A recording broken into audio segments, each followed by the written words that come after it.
50 কোটি টাকা সরকারি বরাদ্দ আইনা রাস্তাত 5 কোটি লাগাইয়া 45 কোটি চুরি কইরা লায়।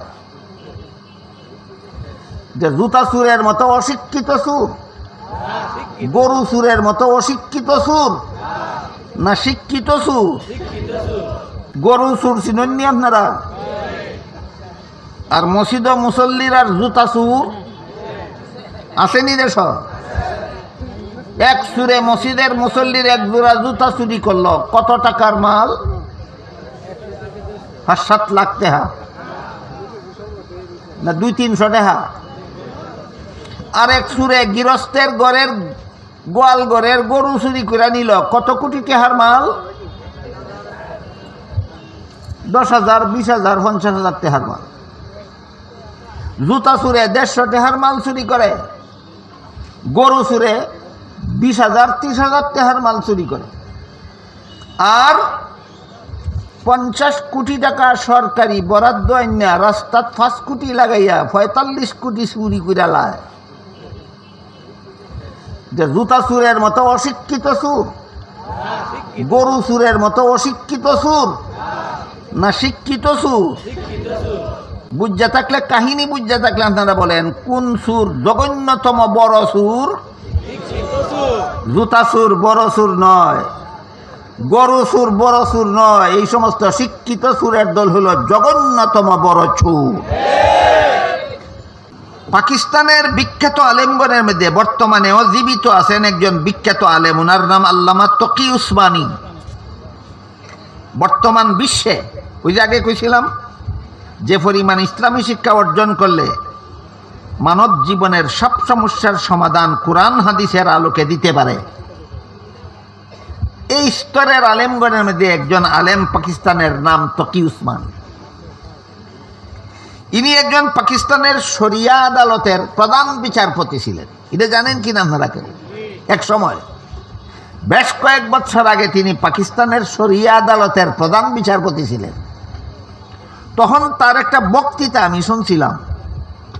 সেই বক্তৃতাতে তিনি বলছিলেন যে শরিয়া আদালতের প্রধান বিচারপতি আমি, চুর চুরি কইরা ধরা পড়লে আর আদালতে তার চুরি সাব্যস্ত হইলে তারে শাস্তি দেওয়ার হুকুম দেওয়ার দায়িত্বটা আমার।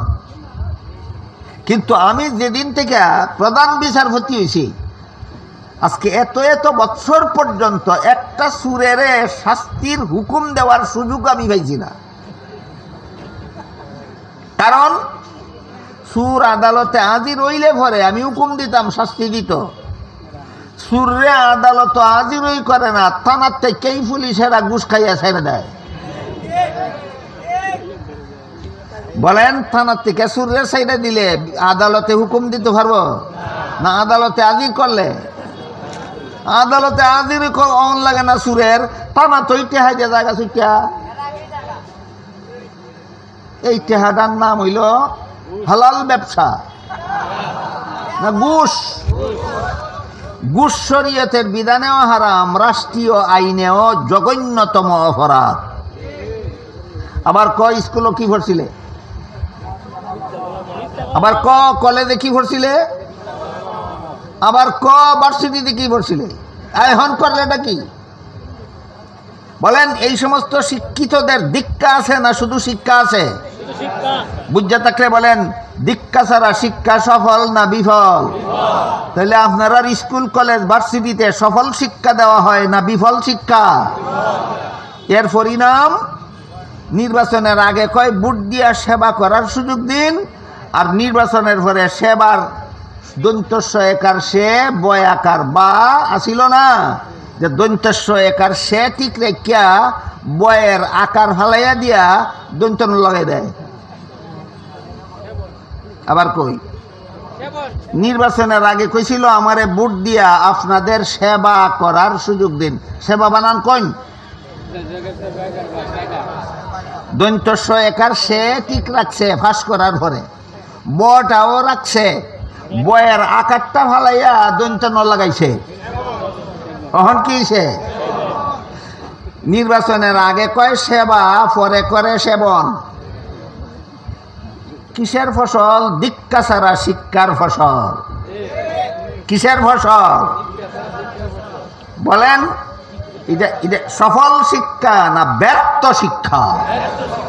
কোন মুসলমানের বাচ্চা যেন এমন ব্যর্থ শিক্ষা গ্রহণ না করে, এই জন্য আল্লাহ কোরআনে লিয়াতাআল্লামুনা বলে লিয়াতাফাক্কাহু বলেছেন। শুধু শিক্ষা যথেষ্ট নয়, সাথে যদি দীক্ষা না থাকে। গেল পাকিস্তানের কাহিনী। এবার বলেন, শুধু পাকিস্তানের পুলিশরা ওই ঘুষ খাইয়া সুর ছাইরা দেয়, বাংলাদেশে এমন ঘুষখোর কোনো পুলিশ নাই। যদি আপনারা বলেন বাংলাদেশেও ঘুষখোর পুলিশ আছে, আমি জিজ্ঞেস করব আপনাদেরকে, এরা অশিক্ষিত পুলিশ না শিক্ষিত? শিক্ষিতটা ঘুষখোর হইল কেন? শিক্ষা আছে, দীক্ষা নাই। কি আছে, কি নাই? শিক্ষা আছে, দীক্ষা নাই। সুতরাং আপনারা যে সমাজে বাস করেন, এই সমাজে সার্থক শিক্ষা আছে না ব্যর্থ শিক্ষা আছে? কোন মুসলমানের বাচ্চা যেন এমন ব্যর্থ শিক্ষা গ্রহণ না করে, এই জন্য আল্লাহ ১৫০০ বছর আগে কোরআনে বলে দিয়েছেন, দীক্ষা ছাড়া শিক্ষা বিফল। গেল পাকিস্তানের কাহিনী। বাংলাদেশের কাহিনী শুনবেন?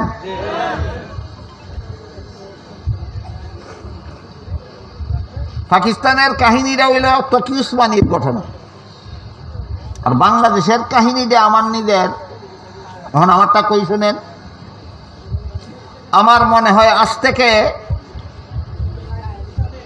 কম বেশি 50 বছর আগের ঘটনা হবে। ব্রাহ্মণবাড়িয়া এলাকায় এক মাহফিলে গেছিলাম। এরকম মাহফিল শেষে রেলে বাড়িতে আসার জন্য ব্রাহ্মণবাড়িয়া রেল স্টেশনে গেলাম।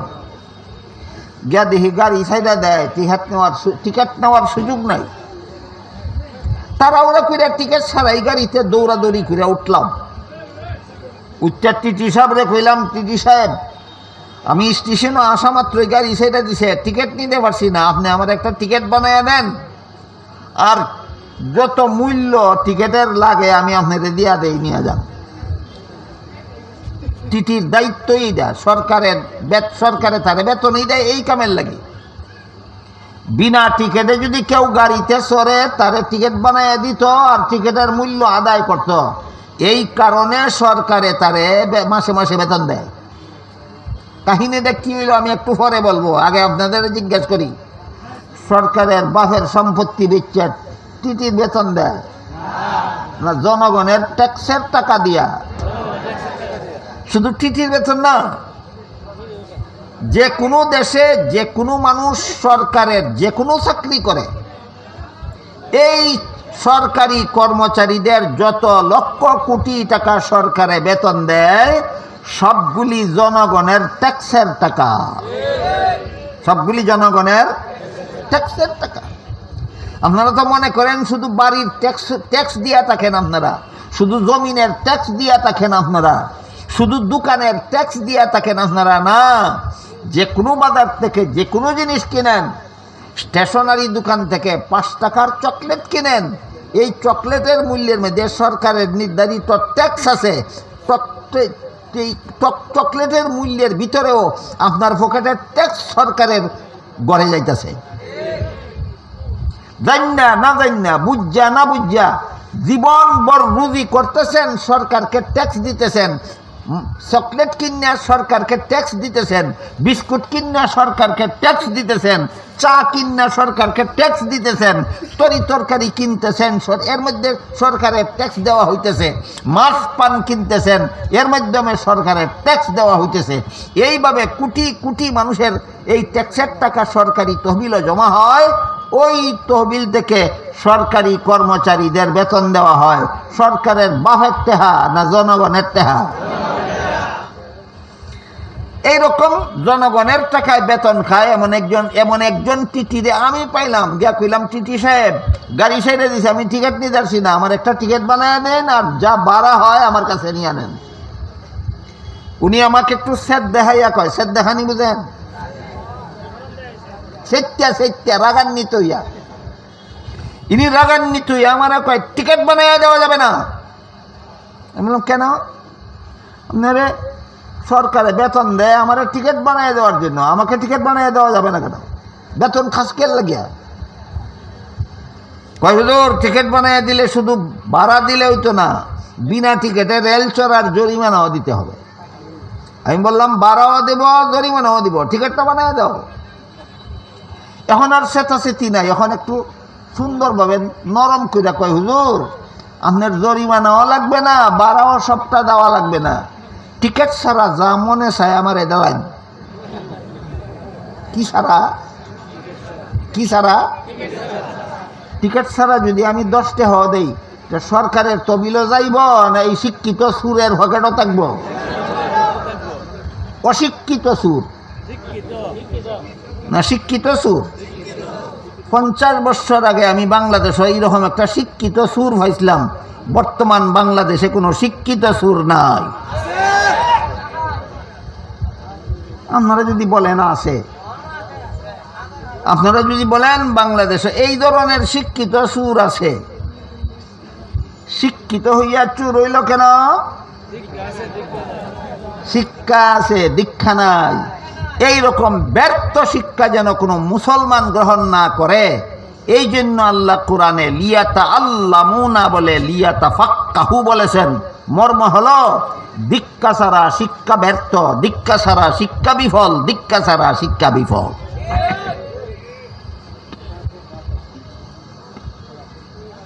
গরু চুর চিনেননি আপনারা? আর মসজিদ মুসল্লির আর জুতা চুর আসেনি দেশ? এক সুরে মসজিদের মুসল্লির এক জোড়া জুতা চুরি করলো, কত টাকার মাল? 5-7 লাখ টাকা না 200-300 টাকা। আর এক সুরে গৃহস্থের ঘরের গোয়াল ঘরের গরু চুরি করে নিল, কত কোটি টাকার মাল? 10,000, 20,000, 50,000 টাকার মাল। জুতা চুরে 150 টাকার মাল চুরি করে, গরু চুরে 20,000, 30,000 টাকার মাল চুরি করে। আর 50 কোটি টাকা সরকারি বরাদ্দ আইনা রাস্তাত 5 কোটি লাগাইয়া 45 কোটি চুরি করে লায়। যে জুতা চুরের মতো অশিক্ষিত চুর, গরু চুরের মতো অশিক্ষিত চুর না শিক্ষিত চুর? বুঝা থাকলে, কাহিনী বুঝা থাকলে আপনারা বলেন কোন চুর জঘন্যতম বড় চুর? জুতা চুর বড় চুর নয়, গরু চুর বড় চুর নয়, এই সমস্ত শিক্ষিত চুরের দল হলো জঘন্যতম বড় চুর। এবার আপনাদের বলেন কিসের ফসল?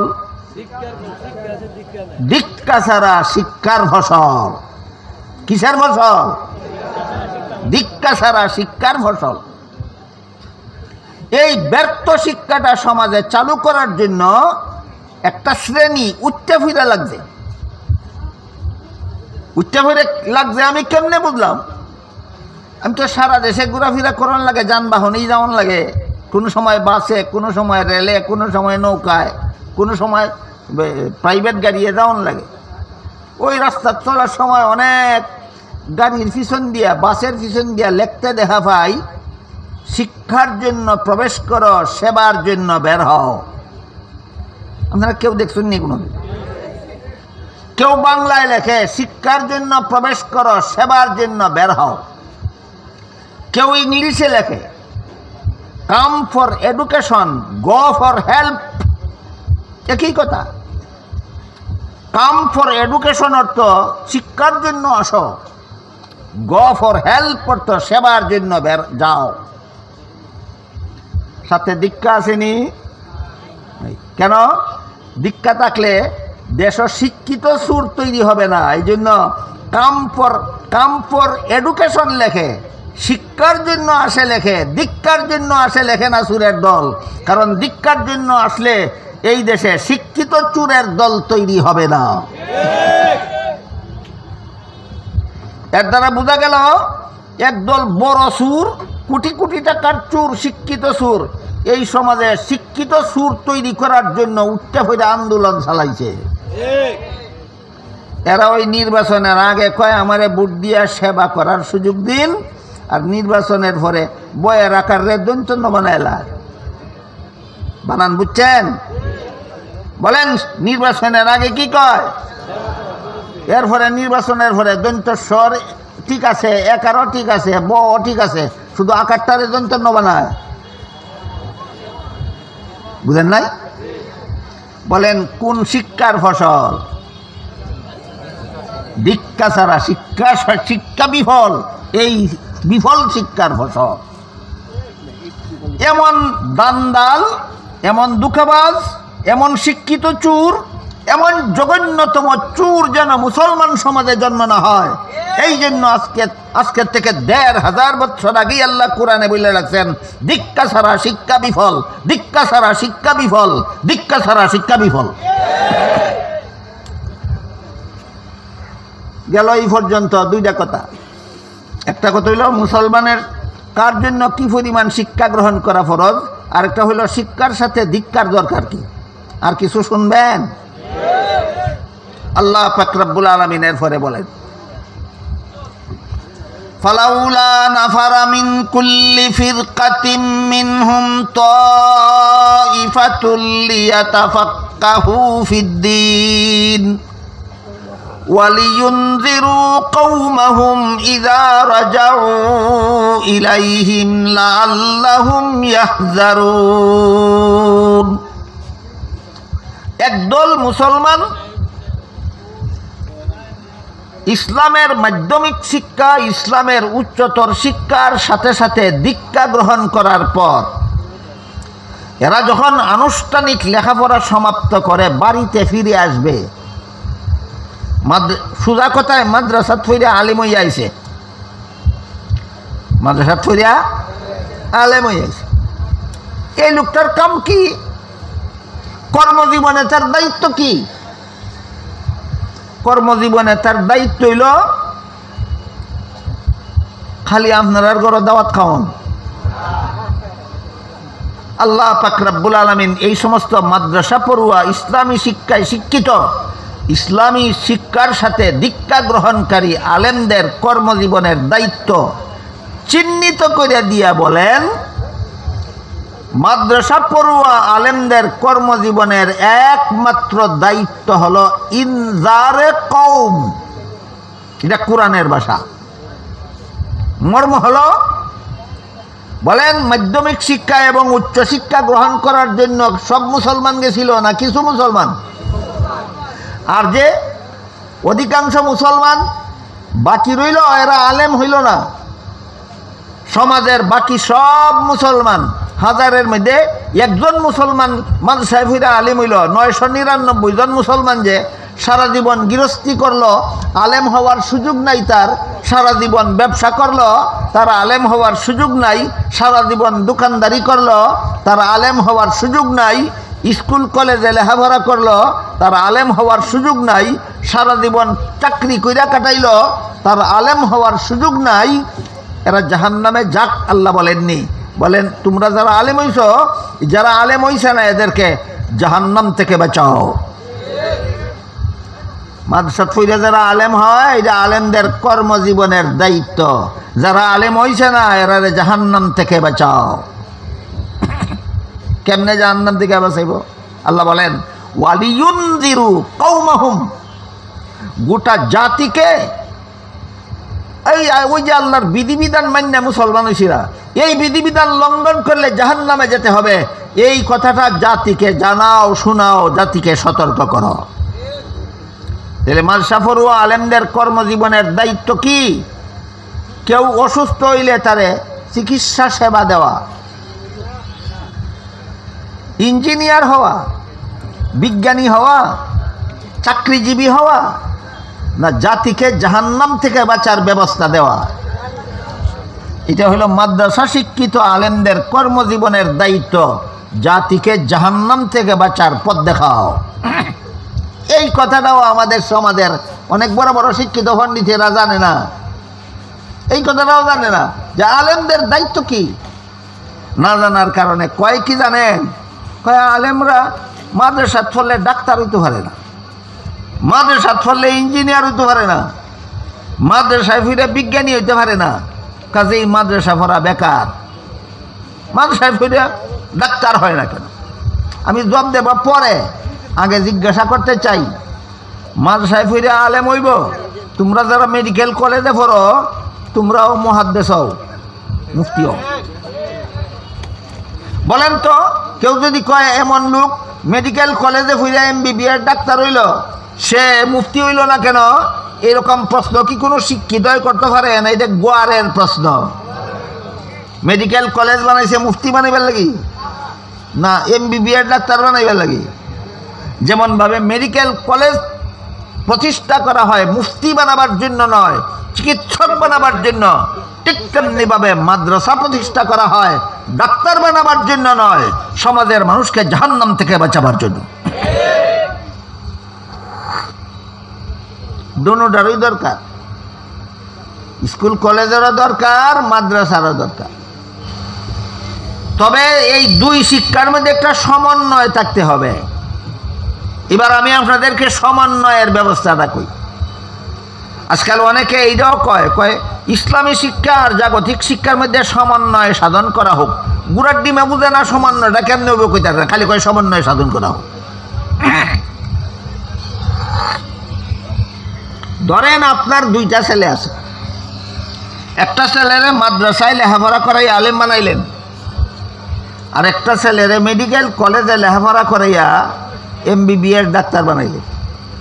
এবার বলেন, আপনার যেই ছেলেটা মাদ্রাসায় ফিরে আলেম হইল, এই ছেলেটা যদি কোনো জটিল রোগে আক্রান্ত হয়, তাহলে আরো বড় আলেমের ব্যবস্থা নিয়ে ওষুধ খাইব না? ডাক্তারের কথা মানতেই হবে। তুমি যত বড় আলেম হও না কেন, তুমি ডাক্তার না। তুমি অসুস্থ হইলে আলেমের কথায় চিকিৎসা হবে না, চিকিৎসা ডাক্তারের কথা মতো। তোমার মতো বড় আলেম, যত বড় আলেম হও, চিকিৎসা ডাক্তারের কথা মতোই করতে হবে। আর যেই ছেলেটারে মেডিকেল কলেজে পড়াইয়া ডাক্তার বানাইছেন, এইটা যদি জাহান্নাম থেকে বাঁচতে চায়, তাহলে আরো বড় ডাক্তারের কথা মতো চলনই লাগবো না আলেমের কথা মতো? এইটা হলো উভয় শিক্ষার মধ্যে সমন্বয় সাধনের একমাত্র ব্যবস্থা।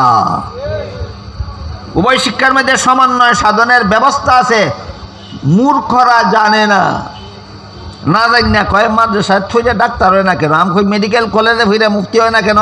আমার প্রশ্নের যেই জবাব তোমার প্রশ্নের সেই জবাব। এবার বুঝে থাকতে বলেন, মাদ্রাসা শিক্ষা আর স্কুল কলেজের শিক্ষার সমন্বয়ের ব্যবস্থা কি? মাদ্রাসায় ফিরে যারা আলেম হয়েছে এরা চিকিৎসা ডাক্তারের কথা মতো চলতে হবে, আর মেডিকেল কলেজে ফিরে যারা ডাক্তার হয়েছে এরা জাহান্নাম থেকে বাঁচতে হইলে আলেমদের কথা মতো জীবনযাপন করতে হবে। এইটাই একমাত্র পথ। যারা মাদ্রাসায় লেখাপড়া করে না, আলেম হওয়ার সুযোগ যাদের হইল না, সারা জীবন গৃহস্থী নিয়ে কাটায়, সারা জীবন ব্যবসা নিয়ে কাটায়, সারা জীবন চাকরি নিয়ে কাটায়, সারা জীবন স্কুল কলেজের লেখাপড়া নিয়ে কাটায়, এরা যদি জাহান্নাম থেকে বাঁচতে চায়, আল্লাহর রাসূল বলেছেন আলেমদের কথা মতো জীবনযাপন করতেই হবে। গৃহস্থী করলেই জাহান্নামে যাইব না জীবনযাপন আলিমের কথা মতো করলে গৃহস্থী কইরাও জান্নাতে যাইব? কি বুঝলেন? সারা জীবন গৃহস্থী করো, আলেমের কথা মতো জীবনযাপন করো, তুমি গৃহস্থী কইরাও জান্নাতে যাইবা। সারা জীবন ব্যবসা করো, আলেমের কথা মতো জীবনযাপন করো, তুমি ব্যবসা কইরাও জান্নাতে যাইবা। সারা জীবন চাকরি করো, আলেমের কথা মতো জীবনযাপন করো, তুমি চাকরি জীবন কইরাও জান্নাতে যাইবা। তুমি সারা জীবন স্কুল কলেজে পড়ো আর পড়াও, আলেমদের কথা মতো জীবনযাপন করো, স্কুলে ফিরাও জান্নাতে যাইবা, কলেজে ফিরাও জান্নাতে যাইবা, ভার্সিটিতে ফিরাও জান্নাতে যাইবা, যদি জীবনযাপন আলেমদের কথা মতো করো। কাজেই সর্বস্তরের মানুষকে জাহান্নাম থেকে বাঁচার পথ প্রদর্শন করা, সকল গৃহস্থের জাহান্নাম থেকে বাঁচার পথ প্রদর্শন করা, সকল দোকানদারকে জাহান্নাম থেকে বাঁচার পথ প্রদর্শন করা, সকল চাকরিজীবীকে জাহান্নাম থেকে বাঁচার পথ দেখাইয়া দেওয়া, সকল স্কুল কলেজ পড়ুয়া ছাত্র শিক্ষকদেরকে জাহান্নাম থেকে বাঁচার পথ দেখাইয়া দেওয়া আলেমগণের কর্মজীবনের দায়িত্ব। এই দায়িত্ব পালন করার একটা ব্যবস্থা হইল এই মাহফিল। এবার বলেন, আজকের মাহফিলটা কেন? আলেমদের পক্ষ থেকে বাকি মানুষকে জাহান্নাম থেকে বাঁচার পথ দেখাবার জন্য। এমন মাহফিল জীবনে অতীতে যত মাহফিল দেখছেন, ভবিষ্যতে এমন যত মাহফিল দেখবেন যেখানে সর্বস্তরের মুসলমানে বৈশা শুনে আর শুধু আলেমরা কথা বলে। এমন মাহফিল কেন? আলেমগণের কর্মজীবনের দায়িত্ব পালনের জন্য তুমি গৃহস্থ আছো, জাহান্নাম থেকে বাঁচার পথ এখানে আলেমদের কথা শুনে শুনে যাও। তুমি ব্যবসায়ী আছো, আসো ওয়াজ মাহফিলে, আলেমদের কথা শুনে তোমার জাহান্নাম থেকে বাঁচার পথ চিনে যাও। তুমি লেখাপড়া করতেছো স্কুল কলেজে, বাধা নাই, মাহফিলে আসো, আলেমদের কথা শুনে জাহান্নাম থেকে বাঁচার পথ চিনে যাও। এই জন্য মুফাসসিরিন কেরাম তাফসীরের কিতাবে লিখেছেন, মুসলমানের সন্তান যদি স্কুলে পড়ে, কলেজে পড়ে, ভার্সিটিতে পড়ে, তবুও এইটাও স্কুলের পড়াও সওয়াব, কলেজের পড়াও গুনাহ না, সওয়াব। ভার্সিটির পড়াও গুনাহ নয়, সওয়াব। বিনা শর্তে নয়, দুইটা শর্তে। মুসলমানের সন্তানের স্কুলে পড়া সওয়াবের কাজ, মুসলমানের সন্তান কলেজে পড়া সওয়াবের কাজ, মুসলমানের সন্তান ভার্সিটিতে পড়া সওয়াবের কাজ। বিনা শর্তে না দুই শর্তে? দুই শর্ত শিখব স্কুলের ক্লাসে না ওয়াজ মাহফিলে? তাহলে বলেন ওয়াজ মাহফিল কার জন্য? যে আলেম না তার জন্য। ওয়াজ মাহফিল কার জন্য? যে আলেম না তার জন্য। তুমি স্কুলে পড়ো, তোমার স্কুলের পড়া সওয়াবের কাজ। তুমি কলেজে পড়ো, তোমার কলেজের পড়া সওয়াবের কাজ। তুমি ভার্সিটিতে পড়ো, ভার্সিটিতে পড়া সওয়াবের কাজ। বিনা শর্তে নয়, দুই শর্তে। এই দুইটা শর্ত তোমার শিক্ষা গুরুরা ক্লাসে তোমাকে শিক্ষা দিবে না, ওয়াজ মাহফিলে বৈশা বৈশা আলেমদের মুখ থেকে শিখো। বুঝে থাকলে এবার বলেন, স্কুলে পড়লেই গুনাহ হয়, কলেজে পড়লেই গুনাহ হয়, ভার্সিটিতে পড়লেই গুনাহ হয় না আরো সওয়াব হয়? বিনা শর্তে না দুই শর্তে? এবার শুনেন দুই শর্ত কি কি কইতাম নি আরেকটু। স্কুল কলেজ ভার্সিটির পড়া সওয়াবের কাজ হওয়ার জন্য প্রথম নম্বর শর্ত হইল, তুমি স্কুলে পড়ো বাধা নাই, কলেজে পড়ো বাধা নাই, ভার্সিটিতে পড়ো বাধা নাই, কিন্তু তুমি মুসলমানের মতো জীবনযাপন করো। আগেই কিছু মুসলমানের মতো জীবনযাপন করন যায় কলেমা কালাম না শিখলে। মনে নাই? বলেন, মুসলমানের মতো জীবনযাপন করন যায় কলেমা কালাম না শিখলে না কলেমা কালাম শিখলে? কলেমা কালাম শিক্ষা স্কুলে পড়ো, কলেমা কালাম শিক্ষা কলেজে পড়ো, কলেমা কালাম শিক্ষা ভার্সিটিতে পড়ো, উজু গোসল শিক্ষা পড়ো, নমাজ ফাঁক শিক্ষা পড়ো, নমাজ বন্দেগী শিক্ষা ইচ্ছা মতো স্কুলে পড়ো, ইচ্ছা মতে কলেজে পড়ো, ইচ্ছা মতে ভার্সিটিতে পড়ো। এক নম্বর শর্ত পাওয়া গেল, তোমার স্কুলে পড়া সওয়াবের কাজ, কলেজে পড়া সওয়াবের কাজ, ভার্সিটিতে পড়া সওয়াবের কাজ। বলেন, মুসলমানি বাদ দিয়া না মুসলমানি ঠিক রাখিয়া? এক নম্বর শর্ত। স্কুল কলেজ ভার্সিটির পড়া সওয়াবের কাজ হওয়ার জন্য এক নম্বর শর্ত হইল, স্কুলে পড়তে গিয়া মুসলমানি বুল্লা যাইও না, মুসলমানি ঠিক রেখা স্কুলে পড়ো, মুসলমানি ঠিক রেখা কলেজে পড়ো, মুসলমানি ঠিক রেখা ভার্সিটিতে পড়ো। এখন যদি স্কুল কলেজ ভার্সিটির কোনো ছাত্র মনে মনে ভাবে আজান পড়লে নামাজও যাইব, মাদ্রাসার মোল্লারা, আমি কলেজে পড়ি, আমি কেন নামাজে যাব? আসেনি এমন ছাত্র? এরা পয়লা শর্ত ঠিক রাখছে না লঙ্ঘন হয়েছে? এই কথাটা বুঝবার, যে ক্লাসে তোমার শিক্ষাগুরু তোমারে শিখাইবে না, এটা ওয়াজ মাহফিলে এসে শিখো। যে তুমি যদি মনে করো আমি স্কুলে পড়ি, আমি আজান পড়ছে নামাজে যাব কেন? না, আজান পড়লে নামাজে যাইব মাদ্রাসার ছাত্ররা, স্কুলের মুসলমান ছাত্র আজান পড়লে নামাজে যাবে কেন? এই ধ্যান ধারণার কারণে প্রমাণ হইল তুমি স্কুলে ফিরে সব পাওয়ার পয়লা নম্বর শর্তটাও তোমার মধ্যে নাই। পয়লা নম্বর শর্ত কি? মুসলমানি বাদ দিয়া না মুসলমানি ঠিক রাখিয়া? বলেন আপনারা, 5 বেলার নামাজ না পড়লে মুসলমানি ঠিক থাকে না? নামাজটা পড়লে তাহলে স্কুলে পড়ো, নামাজ পড়ো, তুমি স্কুলে ফিরে সব পাইবা। কলেজে পড়ো, নামাজটা ঠিক রাখো, তুমি কলেজে ফিরে সব পাইবা। 2 নম্বর শর্ত হইল, কেন তুমি স্কুলে পড়ো কারণ বলতে হবে। তুমি মুসলমানের বাচ্চা হইয়া কলেজে কেন পড়ো কারণ বলতে হবে। তুমি মুসলমানের বাচ্চা হইয়া কেন ভার্সিটিতে পড়ো কারণ বলতে হবে। কারণ জানা থাকতে হবে তোমার, কোন কারণে তুমি স্কুলে পড়ো, কলেজে পড়ো, ভার্সিটিতে পড়ো। এই কারণ স্কুল কলেজের কোনো বইয়ে লেখা নাই, আছে মাদ্রাসার কিতাবে। আছে, কোরআন হাদিসের ব্যাখ্যা গ্রন্থে লেখা আছে। আমি স্কুলে পড়ি, কলেজে পড়ি, ভার্সিটিতে পড়ি, জনসেবার জন্য না পেটের সেবার জন্য। পেটের সেবার জন্য তুমি স্কুলে পড়বা, এটা সবের কাজ হবে কেন? জনসেবার জন্য স্কুলে পড়া, এটা হবে সবের কাজ। জনসেবার পেটের সেবার একটা পার্থক্যটা আমি ক্লিয়ার করে দেই।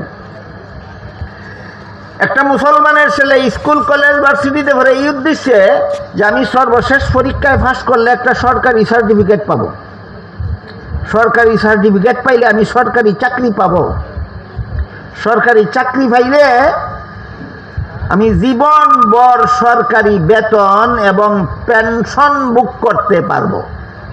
আজকালকার বেশিরভাগ স্কুল কলেজের ছাত্র এই উদ্দেশ্যেই সেখানে পড়ে।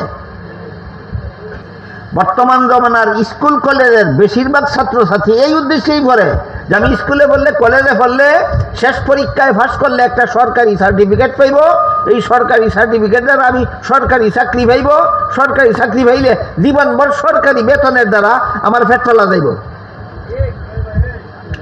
এমন উদ্দেশ্যে যারা স্কুল কলেজে পড়ে এরা জনসেবার উদ্দেশ্যে পড়ে না পেটের সেবা? এটা পেটের সেবার লেগে তুমি স্কুলে পড়ো, কলেজে পড়ো, এই পড়ার সব হবে কেন? আরেকটা ছেলে মেডিকেল কলেজে পড়ে, উদ্দেশ্য আমি শেষ পরীক্ষায় পাস করলে একজন ডাক্তার হব, ডাক্তার হলে পরে আমি রুগীদের চিকিৎসা করব, আমার চিকিৎসা সেবা ভাইয়া রুগী সুস্থ জীবনযাপন করবে। বলেন, ডাক্তারের চিকিৎসায় রুগী যদি সুস্থ হয় তাহলে ডাক্তারের পেট ফেলা যায় না রুগীর উপকার হয়? এটা কি পেটের সেবার উদ্দেশ্যে পড়া হইল না জনসেবার উদ্দেশ্যে? হ্যাঁ, এইরকম জনসেবার উদ্দেশ্যে যদি তুমি স্কুলে পড়ো, মুসলমানি ঠিক রেখা তোমার স্কুলের পড়া সবের কাজ, কলেজের পড়া সবের কাজ, ভার্সিটির পড়া সবের কাজ। কথা গুটাইয়া ফেলি, একটা উদাহরণ দিয়ে কথা শেষ করি। তাফসীরের কিতাবে মুফাসসিরিনে কেরাম লিখেছেন এই জনসেবার কতগুলি উদাহরণ আছে। মুসলমানের বাচ্চা স্কুল কলেজে পড়ে পেটের সেবার উদ্দেশ্যে নয়, জনসেবার উদ্দেশ্যে। যেমন জনসেবার একটা উদ্দেশ্য হইল আমি ডাক্তার হইয়া রুগীর চিকিৎসা করব, আমার চিকিৎসায় রুগী সুস্থ জীবনযাপন করবে, এটা পেটের সেবা না, এটা জনসেবা। আরেকটা হইল আমি স্কুল কলেজ ভার্সিটিতে লেখাপড়া করিয়া এমন অস্ত্র আবিষ্কার করব যে অস্ত্রের দ্বারা যুদ্ধের ময়দানে শত্রুর মোকাবেলা করা যাবে, শত্রু আমার দেশ দখল করতে পারবে না, শত্রু আমার দেশের জনগণকে বছরের পর বছর অন্যায়ভাবে পাখির মতো গুলি কইরা মারবে না, আমিও অস্ত্র দিয়া তার জবাব দেব। স্কুলে পড়ে একটা মুসলমানের ছেলে, কলেজে পড়ে একটা মুসলমানের সন্তান, ভার্সিটিতে পড়ে একটা মুসলমানের সন্তান, সে বিজ্ঞানী হবে, সে ইঞ্জিনিয়ার হবে, সে এমন অস্ত্র আবিষ্কার করবে যে অস্ত্রের দ্বারা যুদ্ধের ময়দানে শত্রুর মোকাবেলা করা যায়। এটা কি পেটের সেবা হইল না জনসেবা হইল? হ্যাঁ, এটা জনসেবা হইল।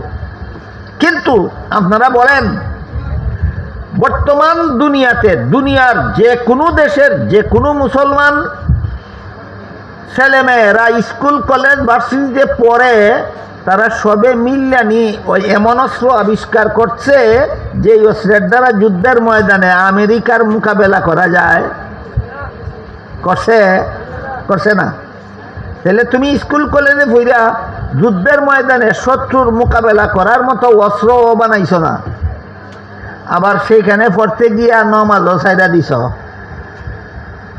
মুসলমানিও ঠিক রাখছ না, উদ্দেশ্যও বালানা। তোমার স্কুলের পড়া সওয়াব হইব দূরের কথা, কলেজে পড়া সওয়াব হইব দূরের কথা, ভার্সিটির পড়া সওয়াব হইব দূরের কথা, তোমার আমও গেল, সালাও গেল। কি গেল? স্কুল কলেজে ফিরে আমেরিকার মতো বিশ্ব সন্ত্রাসীর মোকাবেলা করার মতো অস্ত্র আবিষ্কার করতে পারে না, স্কুলে পড়ে কইরা নমাজও পড়ে না। কি গেল? আমও গেল, সালাও গেল। নমাজ ছাইরা বেড়া তুই আমার আইসস, আর অস্ত্র আবিষ্কার করতে না ভাইরা সালা আইসস, তোরা আমও গেল, সালাও গেল। বুঝছে শুনে কত লেখাপড়া সার্থক না অনর্থক? আল্লাহ বলতে চান মুসলমানের বাচ্চা কোনোদিন অনর্থক শিক্ষা গ্রহণ করতে পারে না। মুসলমানের বাচ্চা মাদ্রাসা শিক্ষা গ্রহণ করলেও সেটা সার্থক হতে হবে। স্কুল কলেজ ভার্সিটিতে পড়লেও মুসলমানের বাচ্চার লেখাপড়া সার্থক হতে হবে। আল্লাহ আপনাদের আমাদের সবাইকে যে কোনো শিক্ষাকে সার্থক করার তৌফিক দান করুন। সবাই বলুন আমিন। সুবহানা রাব্বিকা রাব্বিল ইজ্জাতি আম্মা ইয়াসিফুনা ওয়া সালামুন আলাল মুরসালিন ওয়ালহামদুলিল্লাহি রাব্বিল আলামিন।